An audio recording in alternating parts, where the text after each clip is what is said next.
My play this week is the Buccaneers. You love it so much that you forgot what was it the was? number? 3.5, I believe, is the number. Buccaneers minus 3.5. The Saints are playing bad ball. And Spencer Rattler is coming in. And I feel like that's important and not part of the roster. The fact of who the quarterback is going to be is a very important point, is it not? It is. But to be fair, Casey, I wasn't even doing the roster thing. It wasn't even Rattler that came in last week, so I don't know. I guess we'll have to see. No, they announced it's Rattler. All right, well, I will be cutting that. Thank you. No, you have to keep that in. You 100%. It means Casey made a good point in making sure we knew that who the starting quarterback was. Yes, Thank you. Fair. See, smash that subscribe button for more information. The other guy is escaping my head. All I think is Roche Schneider or whatever. No, the quarterback who came in. Yeah, Roche. It was. I think wasn't it Chad Henne?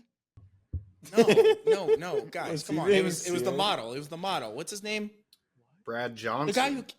No, the Saints quarterback. I don't know his Jake name. Hayner. Jake Hayner. Jake Hayner. Yeah. Wait, he's a model? He has like when he came out, the rookie class, he took those pictures. They went viral. Whatever. Jake Hayner came in, obviously did not look good. Spencer Rattler. Wait, didn't look good on the field, but he looked good. Yeah, he looked good in general. So they're going to Spencer Rattler. I think the fact that Rattler originally was not the second string kind of tells you a little bit, and people are like, Rattler has been this name since high school, and then he didn't put it together in college. He had that one good year at Oklahoma, and then I think people thought he was dead, and then when he had the last solid season at South Carolina, people were like, oh, he could be solid, whatever. He's a 5th-round pick. He's being thrown to the Wolves against a very good Buccaneers team who's coming off Thursday Night Football, 10 or 11 days of rest. And I love where the Buccaneers are at. Obviously, Saints have lost 3 straight. I'm on Bucs minus 3.5. What is so fucking funny about what I said? Very good Buccaneers team. I feel like the Bucs have been good this year. Is that crazy? I just think I wouldn't establish him as very good. Tim, Uppy, thoughts on the pick? Well, the most important part of the handicap is the adjustment from Derek Carr to Spencer Rattler. So you think it's beyond. So the look ahead was Saints minus 2.5. Now it's Saints plus 3.5. So is that just, so you're saying it should be wider? Like this thing should be 4.5, even, Yeah. I think Rattler gets a big name and people think he's going to be good just because it's Who's Spencer saying Rattler. that? Who's saying that? Who have you heard say that? No, that's true. The public is excited about Rattler. We had a conversation in the office today, and I had to shoot them down and say, like he hasn't been good in like coming 7 out of high years. school. He's just not that good of a quarterback. The Saints are struggling to run the ball a little. Their offensive line's a little bit banged up. I think that's what they thrived in the beginning of the season, playing off of the run with some play action. I agree with you on Rattler, but where do you have Derek Carr power rated at this point in the season? To be completely honest, you guys can do the whole power ranking, what it was coming out the line. Did they over adjust, under? I don't give a flying fuck. If I'm being completely honest, I love the Bucs minus 3.5. You could power rate my fucking dick if you want to at this point. The Bucs is the play.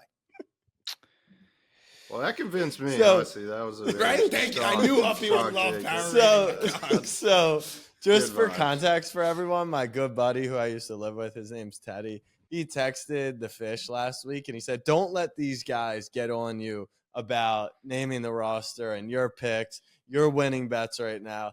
And I don't think just because of that, we're going to stop trying to filter through the information. I'm the Fish. I don't need all that. Sure. Bullshit. Power rate your dick. And by the way, it was not just your ex-roommate. Our head of operations at Snapback Sports also texted me, "Hey, for what it's worth, I agreed with 80 to 90% of what you said last week. Don't listen to them." The Ravens were possibly one of the worst handicaps of all time. No, the Browns were the worst handicap. I said one of. The Browns were the worst. Well, that's my play.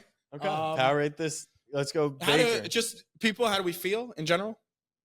We don't like it. Like, obviously, Tim and I likes don't it. like Okay. No, my thing is like, it's just, you're getting like the absolute worst of like, I guess this adjustment, like if that makes sense. Like everybody knows now that Spencer Rattler's playing, the line moves and you're like, no, it needs to be more than that. And also too, the whole like, oh, Spencer Rattler, people are excited about him. Like he was, a big high school prospect. How many years ago was he a high school prospect? Like, Well, that's the No, thing. I think that's no, my point. I will think that's say my point is people are still holding on. he had a to monster preseason, so there was a little bit of a regeneration of the Rattler hype during the preseason. Like going into week 1, I follow a couple Saints fans, and they were hoping Carr would crash out super early and Rattler could continue what he did in the preseason. So there's a little something there. But Tim, I would imagine where you're going with this is like, is he really 7 points worse than Derek Carr? Like this is Derek Carr we're talking about. Well, look, it's 3 and a hook, and you're laying it on the road, divisional opponent, and I'm not playing the other way. I'm just giving you like natural. No, I like the insight.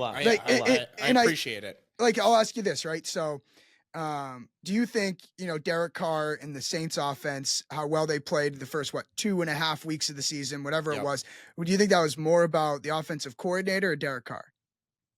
Coordinator, yeah. So I get your point for sure. I just would say I would say more coordinator, but Carr played a part in it. He's always been able to show flashes. I would be shocked if Rattler comes in and is able to emulate that. I also think the Bucs are a very good team. I don't know if I'm overrating them. Yeah, I feel like you're way overrating. I was super low on them. I think their pass D hasn't been very good. Vita Vea came back. They haven't been much better. Well, that's my point. Run. Their pass D hasn't been good, and they build off the run. And if their pass D can't be, it was similar to what I was saying about the Browns last week. If Deshaun can't take advantage of the bad Commanders' pass D, I don't think the Saints can take advantage of it. I think Rattler can still fling it. The biggest question here is some rookie quarterbacks, right? Like Bo Nix, they were checking everything down. They're letting him game manage the game. That's where I do prefer quarterbacks that if I'm betting, taking the points as a rookie quarterback, I want those types, less variance. Whereas Rattler, he can turn the ball over in high volume situations, but he can also play vertically and can also So to me, it's kind of a coin first round pick, and Spencer Rattler is a 5th round pick. There's a big talent gap, I'd imagine. I don't know. But technically, Rattler's supposed to be talented. Yeah. Right. No, it's a lot of question marks. Like if Rattler goes and plays at Oregon in that honestly, offense. I'm excited to watch because I think there's a 5% chance he throws for 350 and 3 touchdowns, and I think and that'll be fun. And I think there's a 95% chance he sucks. So I don't hate the fate of a rookie quarterback. I hate that it's a road divisional matchup and the hook. Like if we were talking about all the it's a things, recipe for disaster. yeah, to check off, yeah.